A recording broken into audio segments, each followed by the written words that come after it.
first, someone had to get into a bad accident. Kind of sucks. A nice individual on Reddit listed this scooter. He had an accident. Whatever he did, there's a fair amount of damage to the scooter, which I'll show in some B-roll.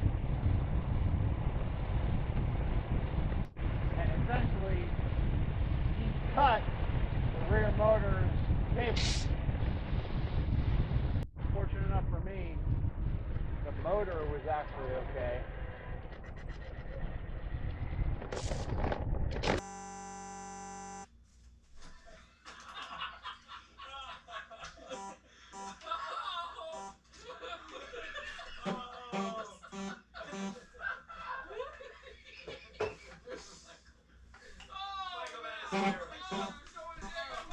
And a long enough portion of that cable was okay.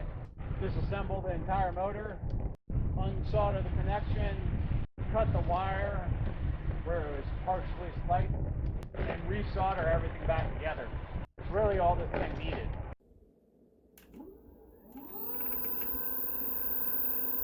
Now, while that got this scooter running again, there's a lot of things that this thing needs. It needs 2 new rims, both on the right side. I'll put in B-roll footage of the damage. Both rims, both right side rims are to the point where if I lean to the right,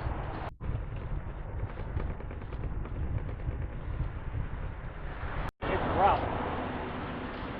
So those gotta have to be replaced. Those are each $30 from Fluid Free Ride. Another thing is the cover. The cover on the right arm, the right swing arm, right rear swing arm, that thing is gone. The left one was cracked. I just bought a pair. It's another $30. This thing rides well.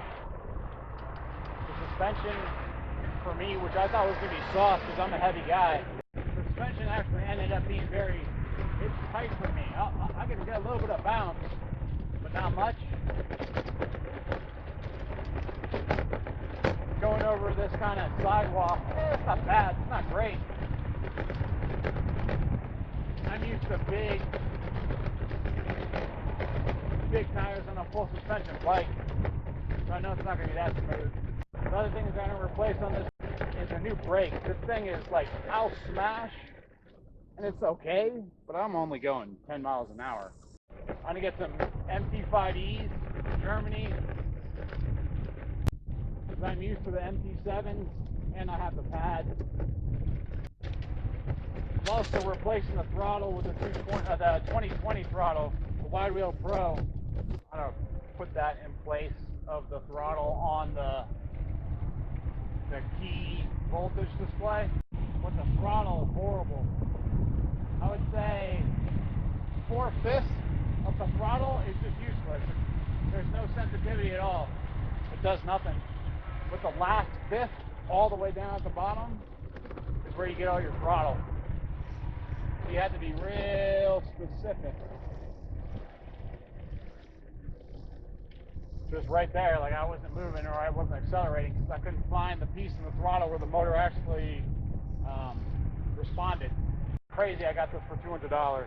The guy could have just bought a new motor for $230 from Fluid Free Ride and just replaced it himself. It would have been a plug and play fix and he would have been back to where he was. And it would have replaced all those rims. It's fun. Again, those brakes right there, I mean, I'm smashing on it. It's stopping, but doing that over and over in stop signs is going to get exhausting. Not to say, this thing's a blast.